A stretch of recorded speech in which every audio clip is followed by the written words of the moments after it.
یہ نیک ٹائٹ کر رہا ہے، یہ ڈھیلا کر رہا ہے، یہ اٹھا رہا ہے، یہ بیٹھا رہا ہے، یہی کر رہا تھا دن بھر یہ کرتے کرتے جب رات میں بیوی کے پاس سویا تو اس کو محسوس نہیں کہ میں بیوی کے پہلو میں ہوں، بلکہ وہ یہ سوچتا ہے میں دکان میں ہوں، وہی چیزیں دہرانے لگتا ہے۔ یہ معصوم سا بچہ دن بھر قرآن کے ساتھ گزارا ہے، رات میں سوتا ہے تو وہ پڑھتا ہے یاسین والقرآن الحکیم انک لمن المرسلین علی صراط مستقیم۔ رات کے 2 بجے ہیں، محتمین صاحب گھوم رہے ہیں کہ بچوں کے ساتھ کیسے سو رہے ہیں بچے، دیکھا تو بچہ سویا پڑا ہے مگر یاسین کی تلاوت کر رہا ہے۔ سمجھ میں آ رہا ہے آپ لوگ کی نظریں کہیں اور دکھ رہی ہے، ایسا لگ رہا ہے کہ میں غلط بول رہا ہوں، اس لیے میں اپنی بات یہی ختم کرنا چاہتا ہوں، کیونکہ ہمیں اس چیز کو بانٹنا نہیں ہے جس کو لوگوں کو ضرورت نہیں۔ الحمدللہ میں 2 گھنٹہ 3 گھنٹہ بولتے ہیں، لوگ سنتے ہیں، آپ کی نظریں کہیں اور میں بولوں یہ مجھے گوارا نہیں ہے۔ سمجھ میں آیا؟ اس لیے اگر سننا ہے تو سنیے، ورنہ ہمارے خادم قوم و ملت حضرت مفتی افتخار صاحب دامت برکاتہم تشریف لائیں گے اور دستار بندی ہو جائے گی اور دعا ہو جائے گی، ویسے بھی اذان ہو چکی ہے۔ حضرت کو بلا لیا جائے۔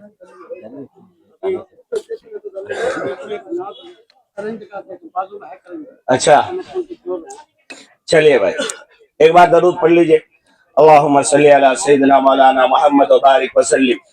سلمان صاحب آئے تھوڑا یونیورسٹی ہے، اچھا اس کا پریسیڈنسی کا جو نام ہے سلمان صاحب۔ تو میں آپ کو بتا رہا تھا قرآن کریم دنیا میں آیا تھا ہمیں ہماری سرفرازی اور سربلندی کے لیے۔ میں نے جو آیت کریمہ تلاوت کی ادھر ابھی میں گیا ہی نہیں، میں آپ کے ذہنوں کو سجا رہا تھا مگر اتنے میں مائک چلا کہ آواز چلی گئی تو پھر ہم کو ایڈجسٹ کرنا پڑا۔ اب ہمارے مہمان مکرم حضرت سلمان صاحب جو ایک بہت بڑا کام کر رہے ہیں، پریسیڈنسی یونیورسٹی کا مقام حاصل کر چکا ہے، ہم 20,000 بچے ہاں میں دل سے دعا کرتا ہوں کہ اللہ تبارک و تعالی اس یونیورسٹی کو دین دگنی رات چوگنے طریقے عطا فرمائے اور نظر بد سے بچائے اور خوب خدمت کرنے کی توفیق عطا فرمائے۔ ہمیں بہت خوشی ہوتی ہے کوئی نوجوان اگر اس معاملے میں آگے بڑھتا ہے، اس لیے کہ پیارے آقا محمد عربی صلی اللہ تعالی علیہ وسلم نے فرمایا تم اطلب العلم ولو کان بالسین، کہ اے لوگوں اگر علم حاصل کرنے کے لیے تمہیں چائنا جانا پڑے تو جاؤ مگر علم کو حاصل کرو۔ اشارہ میرے آقا محمد عربی صلی اللہ تعالی علیہ وسلم نے اس زمانے میں چائنا کا نام لیا جب چائنا کا چے بھی نہیں بنا تھا اور سی بھی نہیں بنا تھا، مانتے کی نہیں؟ اسی لیے کہا گیا اولین و آخرین کا علم دے کر کے میرے آقا محمد عربی صلی اللہ علیہ وسلم کو دنیا میں بھیجا گیا۔ میں مبارکباد دیتا ہوں اس مدرسے والے کو اور یہاں کے ذمہ دار احباب کو کہ آپ نے اس جنگل میں آپ نے منگل بنایا، اللہ آپ کے علم میں عمر میں خوب برکت عطا فرمائے۔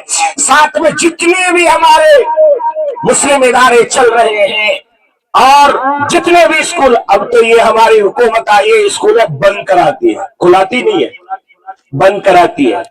اسکول بلاؤ بلڈوزر چلا دیتا ہے، پھر کیا کھولو گے؟ شراب کھانے کھولو لائسنس ملے گا، جوا کا اڈا کھولو لائسنس ملے گا، اسکول کالج بناؤ بلڈوزر چلاؤ۔ میرے بھائیو تو میں آپ کو بتلا رہا تھا کہ اس قرآن کا اعجاز ہے کہ جب یہ بچہ پڑھتا ہے، جیسے ہمارے حضرت نے فرمایا کہ اللہ اس کے اعجاز میں یہ دے گا کہ 10 جہنمی کو جنت دلائے گا۔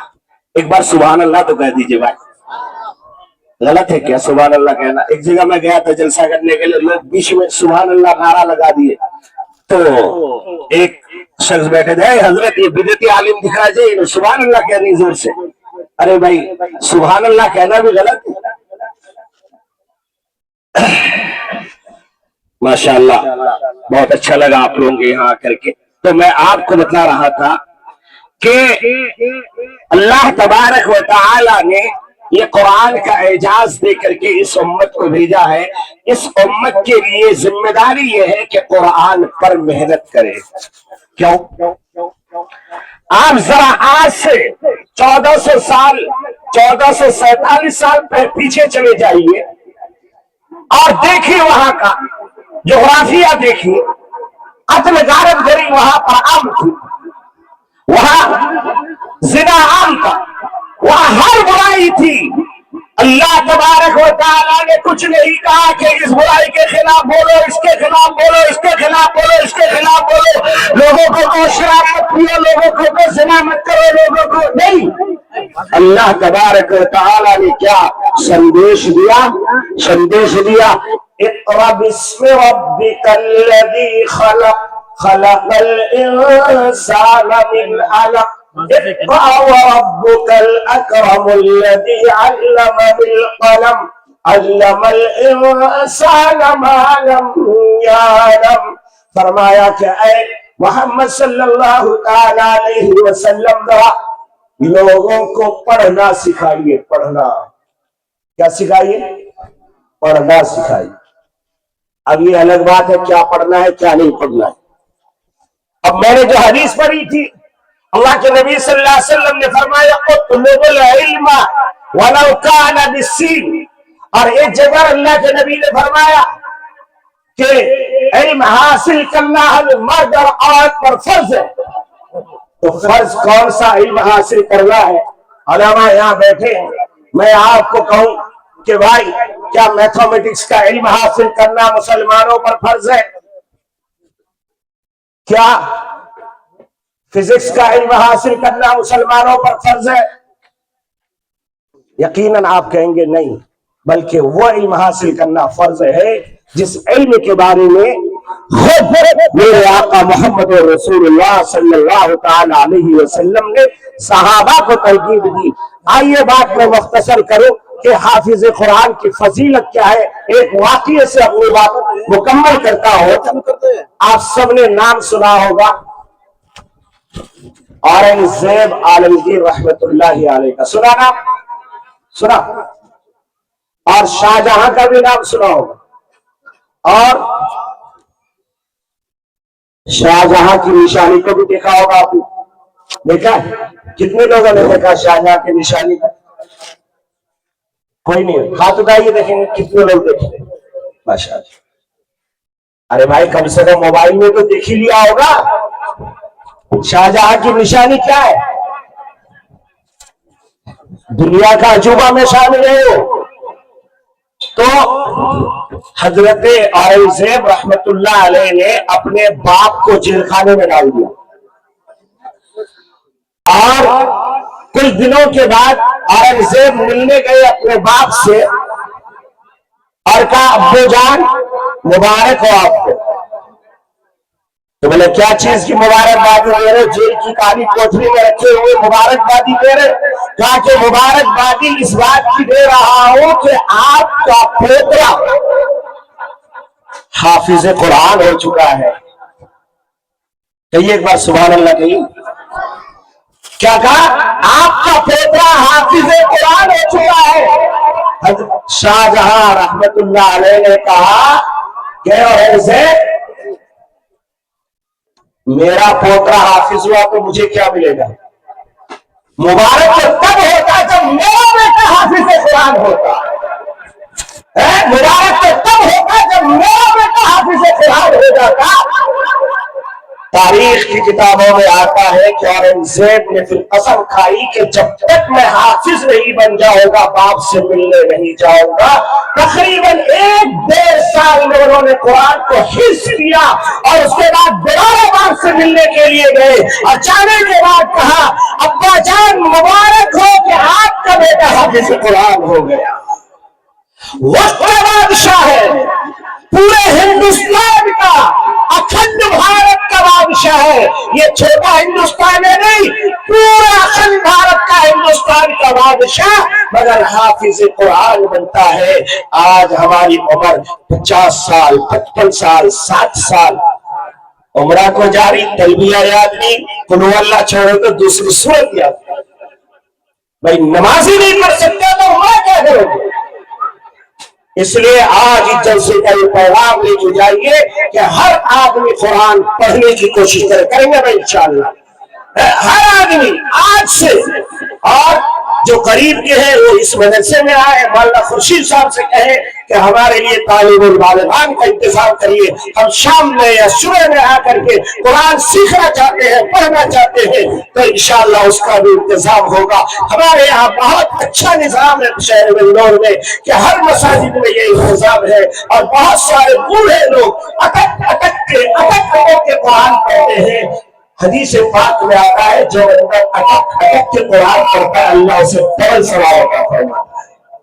میرے ہاں بات کہیں سے کہیں چلی گئی، وقت بھی ہو چکا، ہم سب کے رہبر و رہنما آ چکے ہیں۔ میں اب بلا کسی تاخیر اپنی بات یہی ختم کرتا ہوں۔ انشاءاللہ یار زندہ صحبت پاک کی پھر کبھی ملاقات ہوگی تو بات کریں گے۔ وآخر دعوانا الحمدللہ رب العالمین۔ السلام علیکم ورحمۃ اللہ وبرکاتہ۔